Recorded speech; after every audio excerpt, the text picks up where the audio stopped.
Նախորդ տարի Ծափաթաղ գյուղում սահմռկեցուցիչ սպանություն էր տեղի ունեցել։ Հայրը խեղդամահ էր արել 3-ամյա Տիգրան Հովհաննեսովին։ Կատարվածը բացահայտվել էր երեխային մի քանի օր շարունակ որոնելուց հետո։ Ըստ գործի նյութերի դիակը դաշտամիջյան տարբեր հատվածներում թաքցնելուց հետո տեղափոխել է ջիլ բնակավայր տանող Խաչմերուկին հարակից հատված, որտեղ եւ 2025 թվականի նոյեմբերի 2-ին այն հայտնաբերվել է։ Սպանության պատճառը եղել են կասկածները, թե 3-ամյա երեխան իր որդին չէ։ Տեղի ունեցածը մեծ աղմուկ հանեց։ Կատարվածից հետո Տիգրանի քույրը եւ եղբայրները տեղափոխվել էին երեխաների պաշտպանության կենտրոն։ Տիգրանի քույրը եւ եղբայրները վերադարձել են տուն, իսկ համայնքը օգնություն արդեն տրամադրել է որևէ։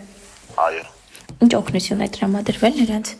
Սնունդ։ Եվ ինքը գումար է ստացել, այդ էլ մարզպետարանից է օգնություն, 3 փայտ են անել։ Ավելի վաղ հայտնել էինք, որ նրանք հունվարի վերջ կտեղափոխվեն գյուղ։ Ինչպես նշում է համայնքապետը, տեսակցում է ընտանիքին ժամանակ առ ժամանակ։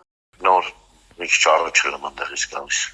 Երեխաները դպրոց են հաճախում։ Համայնքապետի խոսքով երեխաները այժմ հաճախում են դպրոց, նրանք նորմալ վիճակում են։ Նշենք, որ Գեղարքունիքի մարզի ընդհանուր իրավասության դատարանում մեկնարկել է այս գործով դատավարությունը, արդեն մի քանի դատական նիստ է անցկացվել։ Բացի այդ, դատարանը եւս 3 ամսով երկարաձգել է մեղադրյալի Արմեն Հովհաննեսովի կալանքը։ Լիլիթ Աբրահամյան, Ալվարդ Բաղդասարյան, Ռադար Արմենիա։